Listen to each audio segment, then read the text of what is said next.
first of all, I'm a firm believer that dads are super important in children's lives. And I think that the way that you're a superhero as a dad is that you're present, right? That you're present. You're bringing something unique to the table that a mom can't bring.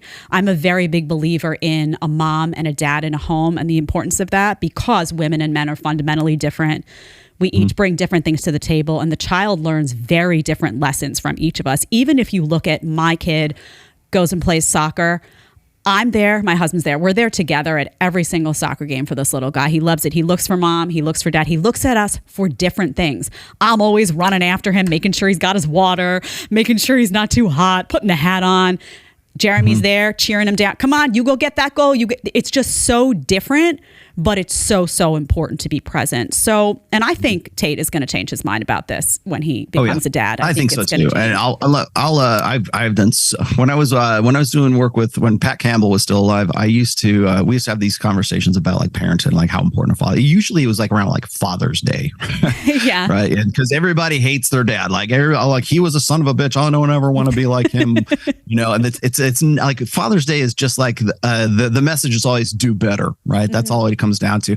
And the reason why that's popular right now is because we have this notion that guys, like men, like fathers in general, are either Homer Simpson or they're the abusive guy who left mom. He was right. The guy. You got two choices really. You've got the doofy dad, or who tells dad jokes and farts now and then, or else you've got the guy who's like the borderline abuser. I never want to be like my dad, Or why do we say that like strippers have daddy issues, right? So it's always this sort of negative connotation word we're thinking about. And fathers, and this really kind of harkens back to how we've kind of destroyed masculinity in general, or confused it, and as a result, we've demonized like men in general, but we demonize fathers in specific here because what we've done is we've made fathers superfluous. So when we talk about like, we need fathers in the household.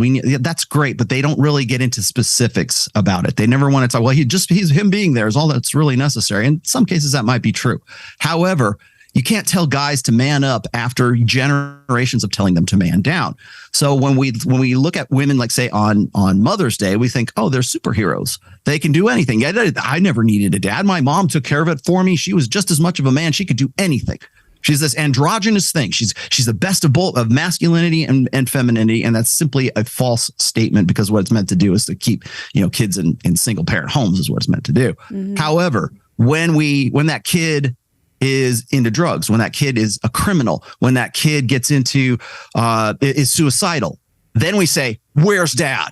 When that kid becomes a school shooter, where's dad? That's the responsibility, but you take away his authority because he's superfluous up until the point where the kid acts out and he does something that has a criminal act. And now we want to know where this kid's father is, because he's not living up to the expectations that we think he ought to have.